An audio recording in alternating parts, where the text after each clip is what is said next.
Hi, my name is Rita Benton, and I'm from Silicon Valley. I'm one of the founders of RATES, which stands for Water Rate Advocates for Transparency, Equity, and Sustainability.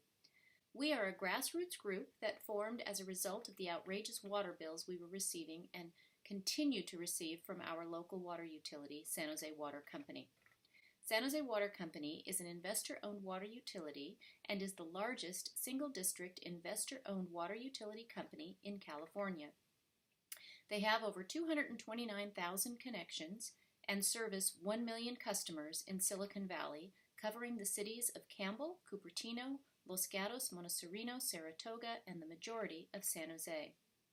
The people in our communities started receiving water bills that were $400, $800, $2,000, and some as high as $4,000. Even in the midst of the drought, we knew this couldn't be right. But with the thousands of phone calls San Jose Water Company received from its customers, there was one prevailing answer they always gave us. We are regulated by the CPUC, and they authorized these rates. Our group RATES has started an online petition to let the CPUC know that San Jose Water Company's unfair billing practices need to stop, which now has almost 9,000 signatures. To sign the petition, Google outrageous water bills or go to our website at sjwfacts.weebly.com and click on Sign the Petition.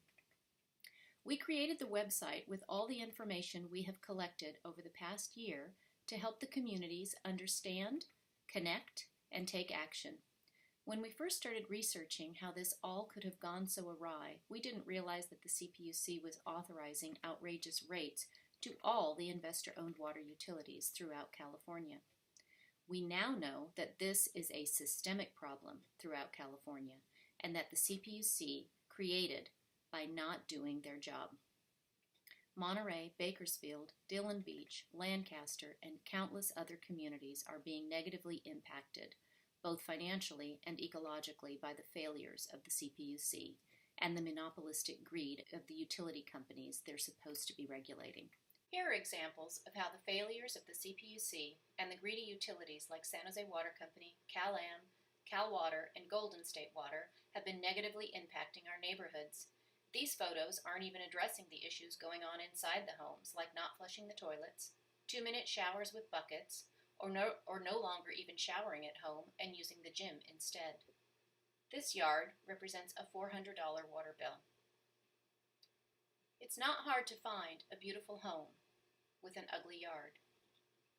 It's also not hard to find landscaping that completely eliminates the need for water. Hardscape does not allow rainwater to soak into the ground to replenish the water table. This is bad for the environment. Many residents have given up on their yards because they can no longer afford the cost of water. Yards that are weeds and dirt are commonplace in our neighborhoods. Water rates are so high, many residents are simply not watering their lawns. Landscaping is costly, and many people can't afford to re-landscape. This yard was newly landscaped with minimal plants, which is also not good for the environment. Many trees died during the drought, but now that the drought is over, water rates have not decreased and have continued to increase, so people are not replacing trees. There used to be a beautiful tree in this yard. Many people have replaced their lawns with artificial lawns. The groundwater does not get replenished as easily. Most of the rainwater runs into the street and to the bay. The quality of life here in California has diminished at the hands of the CPUC and the water utilities. The CPUC mission statement indicates that it serves the public interest by protecting consumers and ensuring the provision of safe, reliable utility service and infrastructure at just and reasonable rates.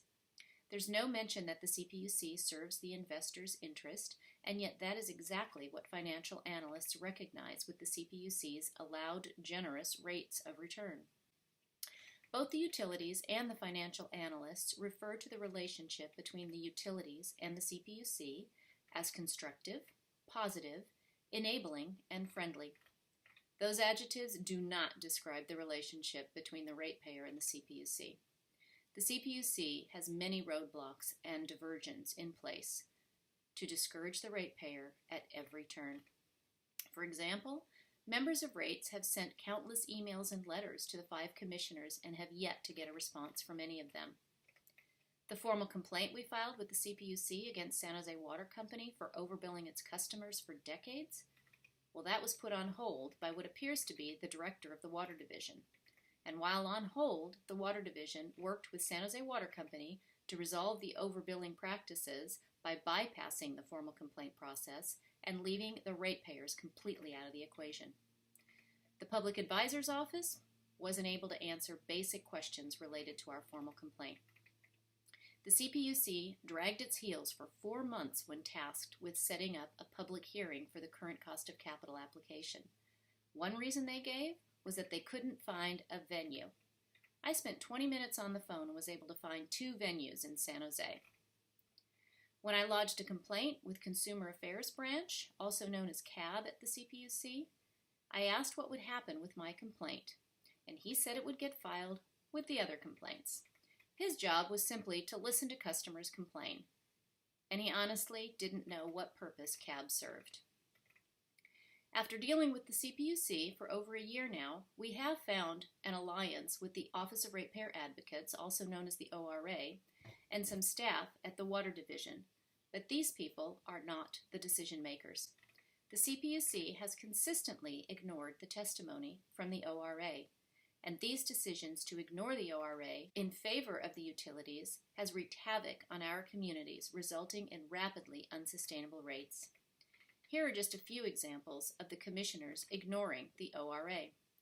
ORA testified that the drought surcharges were unlawful, unreasonable, discriminatory, and preferential, and were in violation of CPUC Code Section 728. Yet the commissioners approved the surcharges. This surcharge allowed San Jose Water Company to steal $37 million from its customers. San Jose Water Company achieved its highest revenues during the drought years. It's unconscionable that the CPUC has authorized this theft. This is not how we expect our tax dollars to be spent. In 2006, the earnings test, which was in place for 35 years, came under attack for removal by the California Water Association. The California Water Association is a lobbying group for the investor-owned water utilities. ORA testified in 2006 that the earnings test should stay in place and is vital in keeping with the fundamental principle against single-issue rate-making. The commissioners ignored ORA's testimony in favor of the utilities, and this laid the groundwork for the utilities to have rate increase after rate increase approved without looking at the overall financial health of the company. As a result, ratepayers are suffering with exorbitant costs while water companies have windfall earnings. I don't believe the CPUC has a clue as to how their decisions are affecting the public interest they are supposed to be protecting. The ORA has protested and testified against memorandum and balancing account mechanisms that do not follow the CPUC's mission statement. But because the commissioners consistently ignore the ORA, the ratepayer is not being protected, our best interests are not being considered, and our rates are not reasonable. The removal of the earnings test was a very big turning point in the escalation of our rates. We need the CPUC to reverse this decision and have our elected officials write legislation to make the earnings test a law, so water utility lobbyists cannot influence the commissioners to change it in the future. The CPUC needs to suspend all rate increases for all water utilities, including those authorized in the 3-year general rate case, until a thorough financial evaluation can be administered on each of the water companies they regulate. We've been asking the CPUC to conduct a full forensic audit into San Jose Water Company, and we have provided numerous documents to support our request. To date, no audit has been authorized. San Jose Water Company is continuing to see windfall earnings, yet they just requested another 4.43% rate increase, and our communities cannot sustain this. It is time for rate increases to be suspended and San Jose Water Company to be audited. We are excited to build our relationship with the community of Lancaster and the Water Rates Coalition to bring about awareness and change to California's broken government entity and the profiteering monopolistic investor-owned water utilities. I'd like to take a moment and thank the people of Lancaster and Mayor R. Rex Parris of Lancaster for allowing us to join in your efforts. All of the progress Rates has made has been with little or no help from our elected officials. We have only recently gotten the mayor of San Jose to advocate for us. It is exciting to see that Mayor Paris is looking out for his community and is taking action for CPUC reforms. Although Rates has had a difficult time getting the Mercury News, which is our Bay Area newspaper, to cover this serious issue affecting so many lives, the San Jose Inside Metro has written some articles and has helped bring attention to this growing concern. We need to continue the media coverage and get our elected officials to take action. It's time for change. It's time for our rates to be decreased. It's time for the CPUC to follow their mission of serving the public interest and not the financial investor world.